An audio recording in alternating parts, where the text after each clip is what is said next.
कह रहे हैं माना कि अनंत विस्तार की एक समान धनावेशित, मतलब हमारे पास जो ब्लैक कलर की जो सीट देख रहे हैं जिसमें प्लस प्लस सब कुछ दर्शाया गया है, ये एक सीट है, एक चादर है, इस पर एक समान मतलब यूनिफॉर्म धनावेशित चालक समतल चादर पर इस पर ऐसे ही क्या है विस्तारित है कि तल पर इस पेज में एक पेन ऐसे एंटर कर दीजिए, ऐसे आर पार कर दीजिए, ऐसे पेन हमें दिखेगी। तो हम इस बिंदु पर इस बिंदु से इस बिंदु पी दूरी पर सॉरी आर दूरी पर इस बिंदु पी पर विद्युत क्षेत्र की तीव्रता ज्ञात करनी है। जब इलेक्ट्रिक फील्ड जितनी लाइन पास होंगी इस गॉसियन सर्फेस से जो देख रहे हैं ए और बी के बीच में, स्मॉल ए स्मॉल बी के बीच में, वही हम फ्लक्स काउंट करेंगे क्योंकि इलेक्ट्रिक फील्ड लाइन जितनी एरिया से बंद क्लोज कर सर्फेस से जितनी इलेक्ट्रिक फील्ड लाइन इंटर करती हैं जाती हैं उसी को हम फाई कहते हैं। The aim of education. कैसे हैं आप लोग?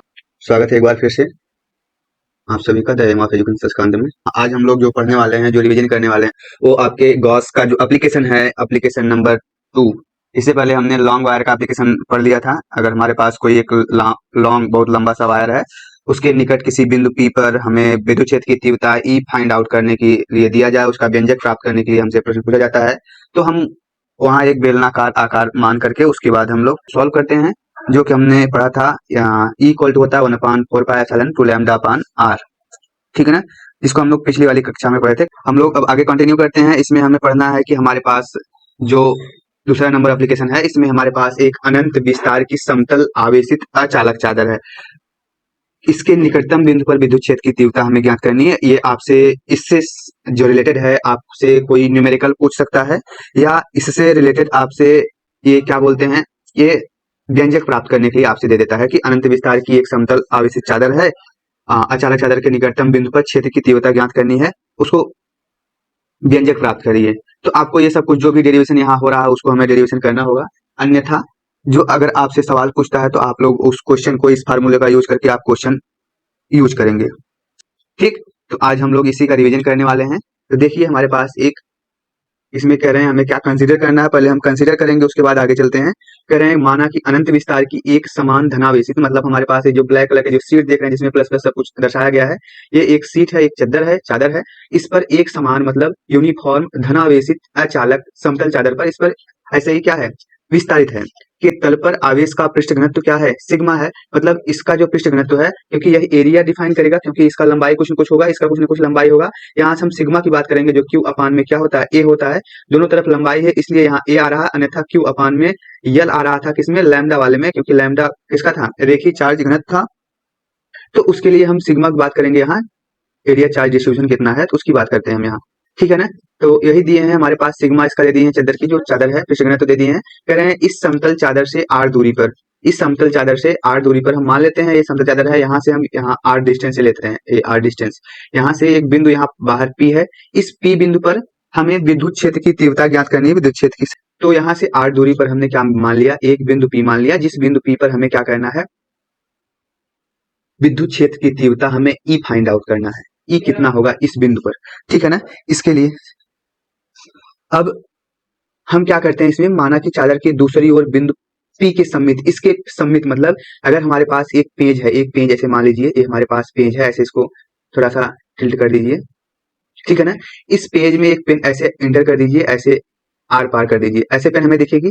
तो हम इस बिंदु पर इस बिंदु से इस बिंदु पी दूरी पर सॉरी आर दूरी पर इस बिंदु पी पर हमें विद्युत क्षेत्र की तीव्रता ज्ञात करनी है आर बिंदु पर। अब आपकी जो पेन है, अब इसमें हमने क्या किया है, जिस बिंदु पी को हमने माना है उसी बिंदु पी के सममित एक बिंदु हमने इसके दूसरी तरफ मान लिया। अब इसको हमने एक बेलन का आकार दे दिया, मतलब एक बिंदु यहाँ है, एक बिंदु यहाँ है, बीच में सीट है, तो हमने मान लिया कि यहाँ से एक हमारे पास बेलन का निर्माण हो रहा है ऐसे। ठीक है ना, पेन समझ लीजिए, अब पेन बहुत पतली होती है तो नहीं दिखेगा, तो हमारे पास एक बेलन का हो गया। अब इसका कुछ न कुछ एरिया होगा ये। अब मान लेते हैं जो हमारा इलेक्ट्रिक फ्लक्स होगा, इलेक्ट्रिक फील्ड लाइन होगी, इस बिंदु से क्या होगी पास होंगी ऐसे ही। और हम चादर के आर पार जो कर रहे हैं गॉसियन विलन की कल्पना करते हैं, मतलब कि यहाँ से इलेक्ट्रिक फील्ड पास होगा, इलेक्ट्रिक फील्ड लाइन नहीं पास होंगी। जब इलेक्ट्रिक फील्ड जितनी लाइन पास होंगी इस गॉसियन सरफेस से, ये जो देख रहे हैं ए और बी के बीच में, स्मॉल ए स्मॉल बी के बीच में, वही हम फ्लक्स काउंट करेंगे, क्योंकि इलेक्ट्रिक फील्ड लाइन जितनी एरिया से बंद क्लोज कर सरफेस से जितनी इलेक्ट्रिक फील्ड लाइन इंटर करती हैं जाती हैं उसी को हम फाई कहते हैं। हमें यही काउंट करना है कि यहाँ से कितनी इलेक्ट्रिक फील्ड लाइन पास करती हैं। जब हमारे पास एक सीट हो, एक चादर हो, उस पर जो चार्ज हो, पृष्ठ घनत्व जो हो सिग्मा हो, तब की कंडीशन में तो हम क्या करते हैं, हमने कंसिडर कर लिया है। अब हमारे पास सिग्मा इक्वल टू कितना है, सिग्मा इक्वल टू कितना है क्यू अपान ए। अब क्यू अपान ए जो है हम इसको अप्लाई करते हैं। उससे पहले हमें क्या करना है, हमें फाइंड आउट करना है इस पी बिंदु पर हमारे पास फ्लक्स कितना है। तो हम इसको क्या करते हैं, माना सिरे P से गुजरने वाला वैद्युत फ्लक्स। फ्लक्स का हमारे पास जो सूत्र है क्या है, फाई E बराबर होता है E इंटू डी ए, ठीक है ना, डॉट प्रोडक्ट होता है इसका। अगर इसको हम क्या करेंगे, ओपन करते हैं तो हमारे पास क्या आएगा, क्लोज कर्व रहेगा, क्लोज, ठीक है ना, एरिया। अब E into D A cos theta, ठीक। अब हम किसी बिंदु P पर निकाल रहे हैं केवल एक लिए, हमने यहाँ एक छोटा सा एरिया लेकर के काम कर रहे हैं। देखिए यहाँ हम मान लेते हैं इस छोटे से एरिया से कितना फ्लक्स पास हो रहा है, तो हम इसको डी ए मान लेते हैं, और यहाँ से जो पास होने वाले इलेक्ट्रिक फील्ड है वह E है। तो हम क्या किए, यहाँ डॉट प्रोडक्ट हटाएंगे तो डी ए कॉस थीटा आएगा, ठीक। अब कॉस थीटा और E इसको बाहर लिख लेते हैं, बचेगा हमारे पास कितना, डी ए। अब हमें केवल डी ए का इंटीग्रेशन करना है, ओके। अब डी ए का इंटीग्रेशन करेंगे, कितना आएगा, E कॉस थीटा इंटू ए, यहाँ थीटा होगा, ठीक। डी ए का इंटीग्रेशन कितना होगा, ए, क्योंकि हमने बताया आपका डी एक्स का एक्स होता है, ऐसे डी ए का ए हो जाएगा। अब हम इसको यहाँ लिखे हैं ई D A cos theta, integrate करेंगे तो हमारे पास आएगा यहाँ पर, अगर हम इसको थोड़ा सा और सिंप्लीफाई करके यहाँ लिखना चाहते हैं तो कॉस थीटा इंटू ए। अब हमें थीटा पता करना है, ई और ए के बीच में जो कोण है वो थीटा कितना है। यहाँ देखिए ए जो होता है, जहां से कोई भी फ्लक्स पास होता है, क्षेत्रफल सदिश उसके परपेंडिकुलर होता है, यहाँ से पास हो रहा है इसके इस वाले पृष्ठ से, जो पृष्ठ देख रहे हैं इसको अगर इसके सामने से देखते हैं तो ऐसे दिखेगा गोला। अब इसमें से क्या हो रहा है, पृष्ठ ऐसे पास हो रहा है, ऊपर की तरफ डी ए है, और इसी दिशा में इलेक्ट्रिक फील्ड जा रही है। ये दोनों एक दूसरे से क्या है, समांतर है। समांतर इनके बीच का जो कोण होगा थीटा बराबर कितना होगा, 0 होगा। इसीलिए हमने यहाँ थीटा इक्वल टू क्या रख दिया है, 0। तो थीटा 0 होगा, cos थीटा 0 का मान क्या होगा, 1। तो यहाँ हमारे पास आ जाएगा E इंटू ए बचेगा। इक्वेशन नंबर 1 मतलब फाई E1, E1 मतलब P बिंदु 1 पर इस तरफ से, एक तरफ हमने इसको मान लिया है E1, इस तरफ मान लिया है क्या, E2। एक तरफ इस तरफ पास हो रहा है, एक तरफ इस तरफ पास हो रहा है, दोनों तरफ पास होंगे इलेक्ट्रिक फील्ड लाइन। तो हमने क्या किया, इसका E1 निकाल लिया, कितना आ गया, EA। ऐसे इसी प्रकार दूसरी तरफ से जब जाएगा फ्लक्स तो वहां भी EA होगा, क्योंकि वहां भी जो E और DA के बीच जो कोण बन रहा है कितना है, 0। तो cos थीटा 0 कितना हो जाएगा, cos 0 1। हमारे पास यहाँ भी आ गया कितना, EA, समीकरण नंबर 1 और समीकरण नंबर 2। अब हमें केवल दो तरफ हमने क्या किया, प्राप्त किया। अब हमें पूरे क्लोज सरफेस पर पता करना है ना, हमने इस बिंदु पर प्राप्त कर लिया फ्लक्स, लेकिन फ्लक्स तो यहाँ से भी जा रहा होगा ना, जो ये हमने गॉसियन सरफेस लिया है, जो ये वाला गॉसियन सरफेस है, ये सरफेस हमने बनाया है ना, इससे परपेंडिकुलर भी होगा। इसके परपेंडिकुलर हमारा क्या होगा, डी ए होगा। लेकिन इलेक्ट्रिक फील्ड लाइन हमारी कैसे जा रही है, ऐसे जा रही है सीधा, तो इसके परपेंडिकुलर सीधी जाएगी, ठीक। इसके परपेंडिकुलर, अब हमारा जो गॉसियन के परपेंडिकुलर ले रहे हैं डी ए, ये क्षेत्रफल सदिश है। अब इसके अकॉर्डिंग जो क्षेत्रफल सदिश है ई और इसके बीच में कोण कितना होगा, 90 अंश। हमारे पास अब क्या करते हैं, वक्र पृष्ठ के प्रत्येक बिंदु पर ई की दिशा पृष्ठ की समांतर है, ई की दिशा इस तरफ है, पृष्ठ की समांतर है, लेकिन जो डी ए है वो क्या है, अभिलंबोत है, इससे परपेंडिकुलर है। अर्थात यहाँ जब हम फाई ई वक्र के लिए निकालेंगे E D A cos theta, यहाँ E D A cos 90, cos 90 का मान 0 होता है। फाई वक्र से निकलने वाला क्या है, इलेक्ट्रिक फ्लक्स क्या होता है, 0 होगा। अर्थात जो हमने यहाँ फ्लक्स एज्यूम कर रखे थे, यहाँ ऊपर से जाने के लिए यहाँ से फ्लक्स नहीं जा रहा है, केवल फ्लक्स कहाँ से पास हो रहा है, इस तरफ से पास हो रहा है और इस तरफ से पास हो रहा है। अब इन दोनों फ्लक्सों को जितने भी निकले हैं, 2 हैं 3 हैं, जहां जहां हमें प्राप्त हुए हैं उनको हम क्या करते हैं, ऐड कर देते हैं टोटल फ्लक्स निकालने के लिए, सुपर पोजिशन लगा देते हैं। टोटल फ्लक्स कितना हो जाएगा, टोटल फ्लक्स हमारे पास आ जाएगा, देखिए अब हमारे पास टोटल फ्लक्स जो निकलेगा, शायद देखिए यहाँ हमारे पास क्या है, गॉसियन विलेन से गुजरने वाला कुल वैद्युत फ्लक्स। हमने समीकरण नंबर 1 निकाला EA, समीकरण नंबर 2 से निकाला EA, समीकरण नंबर 3 से कितना निकाला, 0। ये फाई E1 है, ये फाई E2 है, ये फाई E वक्र से है, वक्र से गुजरने वाला वैद्युत फ्लक्स। E सिरे से, E2 सिरे से, दूसरे सिरे से, पहले सिरे से निकलने वाला, हम टोटल इसको क्या करते हैं, जोड़ लेते हैं। तो यहाँ EA हो गया प्लस EA, इसका मान 0 है, तो यहाँ हमारे पास आ जाएगा फाई E टोटल कितना हो गया, 2EA। यहाँ हो गया हमारे पास समीकरण नंबर 4।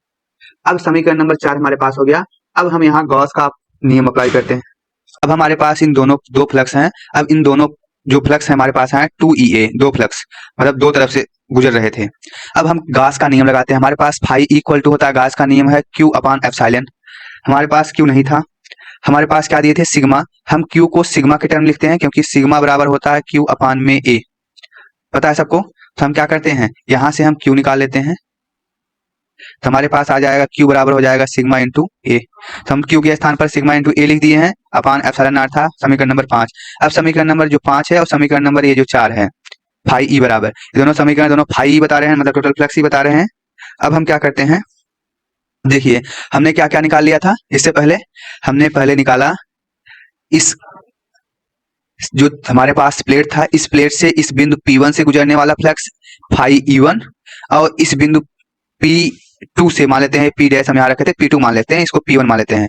यहाँ से हमने फाई 2 निकाला, ये हमने गॉसियन सरफेस एज्यूम कर रखा था, यहाँ से पास होने वाले यहाँ से और इसके परपेंडिकुलर 90 डिग्री बना रहा था इलेक्ट्रिक फील्ड से, तो यहाँ 90 डिग्री जीरो हो गया, फाई E1 मिल गया और फाई E2 मिल गया। तो हमने फाई E1 और फाई E2 को यहाँ समीकरण नंबर यहाँ 1 हमने एज्यूम किया था, E into D A cos theta. अब ऐसे फाई 2 हमने निकाला, दोनों के एंगल बराबर है, 0 डिग्री है, E इंटू ए कॉस थीटा, जीरो का मान कितना होता है, 1 होता है। तो हमने क्या किया, इतना फाइंड आउट कर लिया। ऐसे हमने क्या किया, वक्र पृष्ठ पर निकाला, वक्र पृष्ठ पर cos 90 डिग्री 0 होता है क्योंकि E इस दिशा में जा रही है और DA हमारा परपेंडिकुलर है, तो cos 90 0, फाई E वक्र कितना हो गया, 0 हो गया।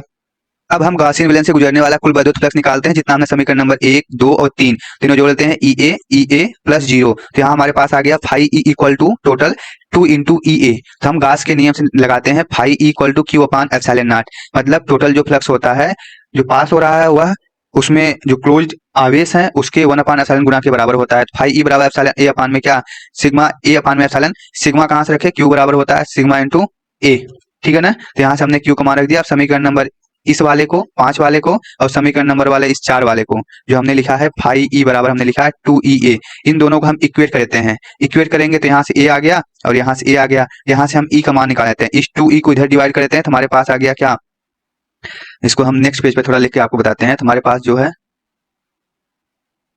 हमारे पास आ गया है सिग्मा A अपान में एप्सिलॉन इक्वल टू 2EA। अब इस 2 और इस A को हम इस तरफ लेके चले आते हैं, पसंद करते हैं, सिग्मा A अपान में 2A इंटू एप्सिलॉन नॉट है, ठीक। यहाँ मल्टीप्लाई में था, डिवाइड में आ गया, A से कैंसिल आउट हो गया, E बराबर आ गया क्या, सिग्मा अपान में 2 एप्सिलॉन। ये हमारे पास फार्मूला प्राप्त हो गया। यही हमारा इलेक्ट्रिक फील्ड है जो उस चादर से R बिंदु P से R डिस्टेंस दूरी पर पास हो रहा है, ओके ठीक। अब हमारे पास इक्वल टू सिग्मा अपान कितना है, 2 एप्सिलॉन। यही हमारा क्या है, इस बिंदु से पास होने वाला इलेक्ट्रिक फील्ड, विद्युत क्षेत्र की तीव्रता। हमें यहाँ तक क्या करना था, यही निकालना था। यहाँ तक किसी कोई प्रॉब्लम नहीं होगी।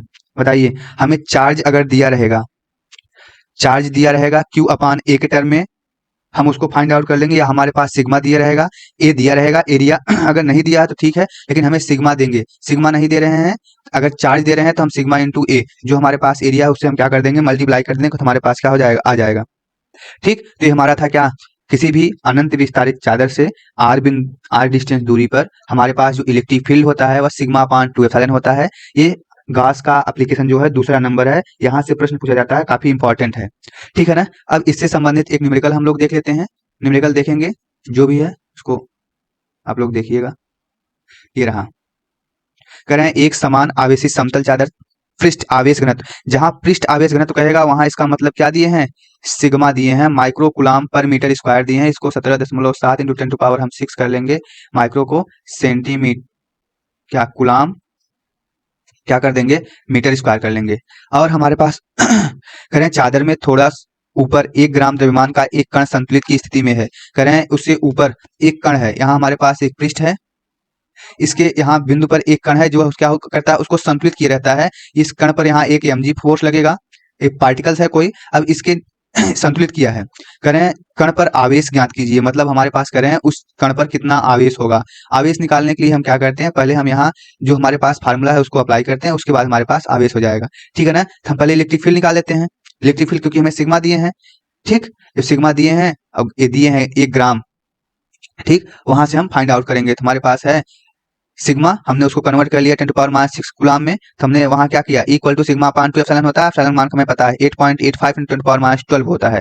इसको सॉल्व कर देंगे, सॉल्व करने के बाद हमारे पास जो वैल्यू आती है वो कितना, 10 टू पावर 6 न्यूटन पर कूलाम। ये हमारे पास क्या आ रहा है, ई आ रहा है, ओके ठीक है ना। ये हमारे पास क्या आ रहा है, ई। अब हमें क्या कर रहे हैं, कूलाम क्या निकालने के लिए, कण पर आवेश। आवेश कैसे आएगा, इक्वल टू क्या होता है, 4 पाई एप्सिलॉन, इससे लगेगा 1 सेकंड देखते हैं। देखिए क्यू इंटू ई बराबर कितना होता है, mg। यह क्या है, इलेक्ट्रिक फोर्स है। इलेक्ट्रिक फोर्स कैसे आया, इसको देखिए थोड़ा सा। यह जो हमारा कण है इस पर कुछ न कुछ फोर्स लग रहा होगा, तभी यहाँ क्या है, संतुलित है। इस पर जो फोर्स लगा रहा क्या होगा, इलेक्ट्रिक फील्ड इस पर लगा रहा है, इस चार्ज पर, तो F इक्वल टू क्या होता है, Q इंटू ई। इसको पहले वाले चैप्टर में पढ़े थे हम लोग, ठीक है ना।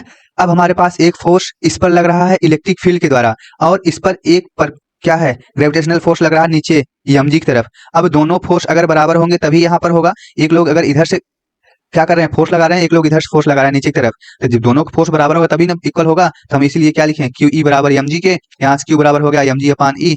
एम दिए हैं 1 ग्राम, उसको हम किलोग्राम बदल लेते हैं, कितना हो गया, 10 घाते 3 माइनस में, तो हमारे पास और क्या दिए हैं, जी का मान दिए हैं 10, ठीक है ना। तो मल्टीप्लाई कर देते हैं, ई का मान हमने 10⁻6 निकाल लिया है। हम क्या करते हैं, इसको सॉल्व कर लेते हैं, तो हमारे पास आ जाएगा 10⁻8। ये ऊपर चला जाएगा, यहाँ से 1 कम हो जाएगा, 3 है, 1 घटेगा, यहाँ कुछ नहीं है, ठीक है ना, 2 हो जाएगा, ऊपर जाएगा -6 हो जाएगा, 6 2 8, कितना चार्ज आ गया, बात है। कह रहे हैं अनंत विस्तार की समरूप आवेशित चालक, मतलब हमारे पास 2 समरूप चालक प्लेट हैं, उस पर विद्युत क्षेत्र उस पर आवेशित कर दिया गया है, दोनों तरफ प्लस प्लस आवेश है।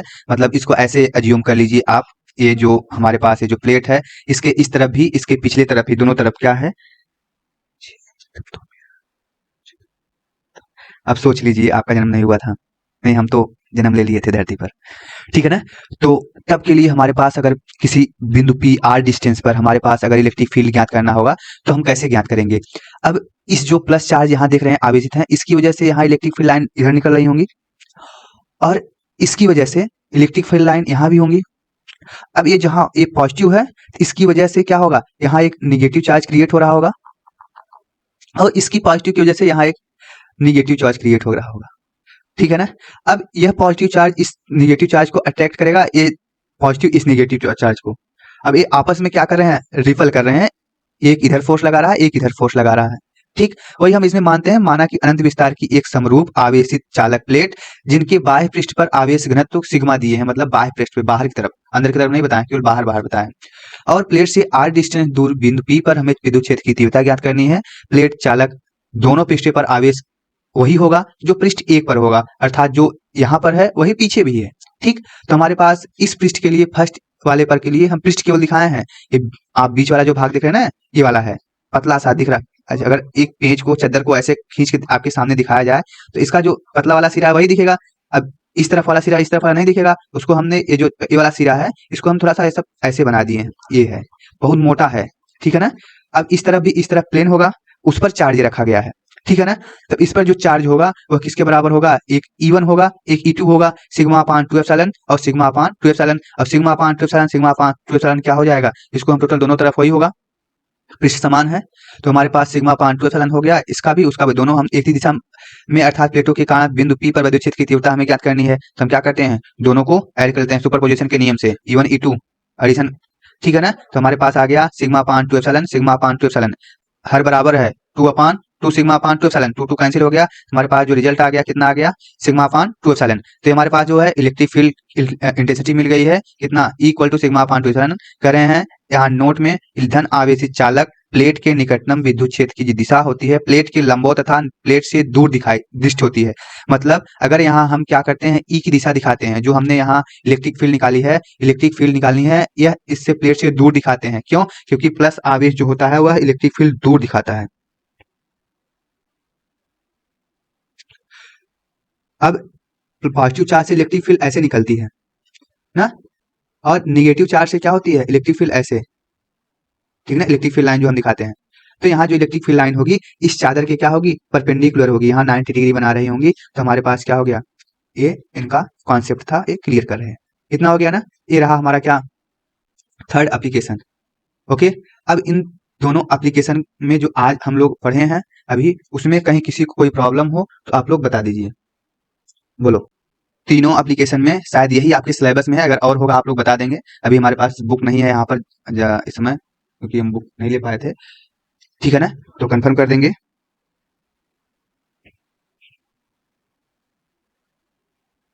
स्थिति बोल रही है, पहचान गई है, ओके। कोई किसी को डाउट, ओके, नो सर। और कोई, अब आगे हमें क्या पढ़ना है उसको मैं एक बार देख लेता हूँ।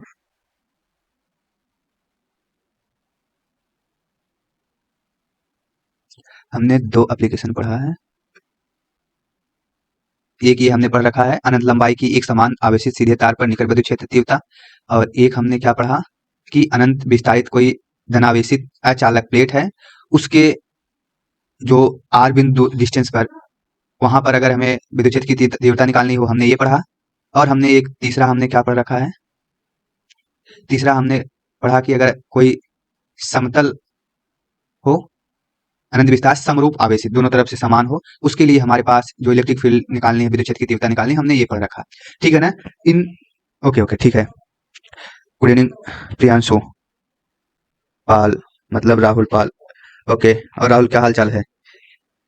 ठीक, तो हमने ये पढ़ा। अब तीनों में से अगर कहीं किसी को डाउट हो तो आप सब पूछ सकते हैं, अन्यथा हम क्या आगे बताने वाले थे आप लोगों को, थोड़ा सा आप लोगों को अलर्ट कर दें। हम ऐसा करते हैं, अलर्ट हो जाइए।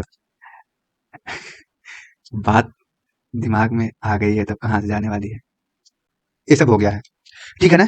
तो आगे हम लोग पढ़ेंगे इसी में एम्पियर से शायद नियम वगैरह है, जो कुछ भी होगा। एक सेकंड देखते हैं, लेक्चर नंबर 1 कौन सा था आपका? 5 है।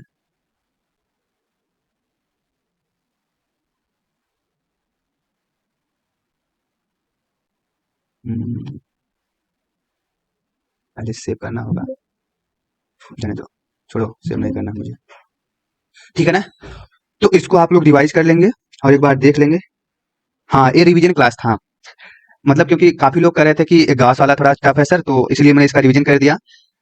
और इसमें जो भी पार्ट है उसको, अगर और भी पार्ट होगा जो टफ पार्ट है, उसको हम कल डिस्कस करते हैं।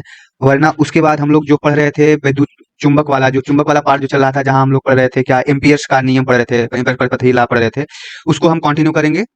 वो चैप्टर खत्म होगा तब आगे हम नया चैप्टर शुरू करेंगे, ठीक है ना। तो रिवीजन है, रिवीजन जितना करेंगे भैया, पढ़िए कम, रिवीजन ज्यादा करिए, न्यूमेरिकल ज्यादा करिए। जो नहीं आ रहा न्यूमेरिकल वो एग्जांपल्स करिए, समझिए एग्जांपल से। ज्यादा बहुत पढ़ने की जरूरत नहीं है, बट रिवीजन करने की जरूरत है। आप लोग एक पढ़ने के चक्कर में रिवीजन नहीं हो पाता है, हालांकि सबके साथ होता है, बट अब कैसे मैनेज करते हैं वो आपके ऊपर डिपेंड करता है ना। अगर आप अच्छे से मैनेज कर लेते हैं तो अच्छी बात है, नहीं मैनेज कर पाते हैं तो फिर आपके लिए बहुत कष्टदायक होगा वो, ठीक है ना। तो बस आज के लिए बस इतना ही रखते हैं, ओके। और कहीं किसी कोई डाउट हो तो आप पूछ सकते हैं।